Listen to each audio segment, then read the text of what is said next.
Charlotte, she's pretty bland a year ago. Yeah, Charlotte impresses me too.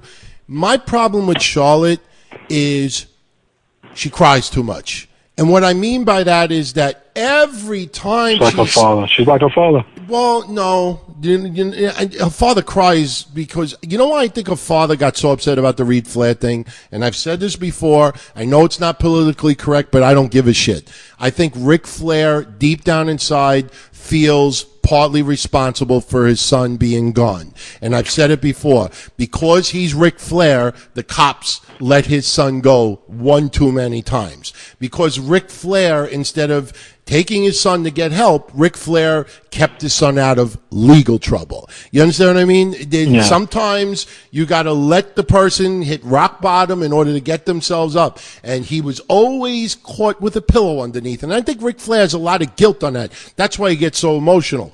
But as far as Charlotte goes, every time she gets hit, they did a slow motion tonight. And I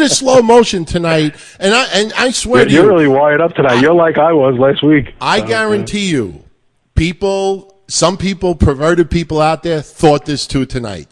You watched the repeat when they showed Paige having that submission move on Charlotte on the table. They played it in slow motion during Raw.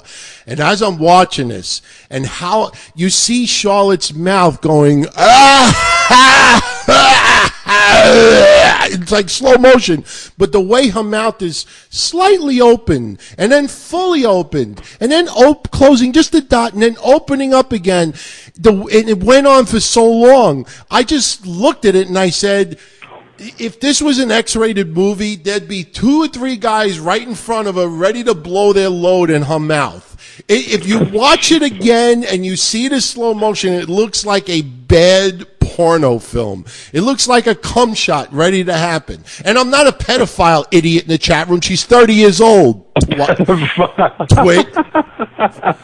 But can you be a pedophile with a 30-year-old? She's almost crying in all of the match. Every time she's in a submission move, it looks like she's ready to cry. And you gotta be tough in the ring. You're a monster in the ring. You got the look. You got the ability. You're a fucking daughter of Ric Flair. Not every time somebody puts you in a headlock. Oh, God. I hate it, man. She's got to cut that shit out. Stop with the fucking glare. And in the back of my mind, you know how many times in the back of my mind I hear Tom Hanks going, "There's no crying in wrestling. There's no crying in wrestling." Oh, unbelievable.